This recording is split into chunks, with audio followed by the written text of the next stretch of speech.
రాక్షస మిడతల గుంపు వస్తుంది. ఎప్పుడూ ఊహించిన ఒక దృశ్యం రాబోతుంది. అగాధం తెరుచుకునే దృశ్యం.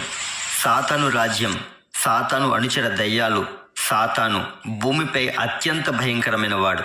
కానీ అగాధం తెరుచుకునే రోజు సాతాను రాజ్యం కూడా భయంతో వణికిపోతుంది. సాతాన్ని నియంత్రించలేని శక్తి, సాతాను శక్తికి మించినది, సాతాను రాజ్యాన్నే తినివేయగల అగాధ సైన్యం.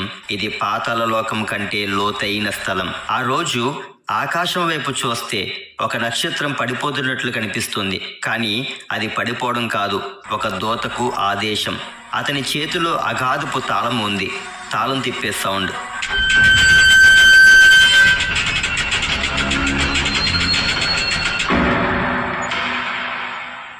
ఒక డీప్ మెటల్ గ్రైండ్, భూమి కంపించే వైబ్రేషన్ రోర్, శ్వాస ఆగేంత సస్పెన్స్. తాళం తెరిచిన క్షణం భూమి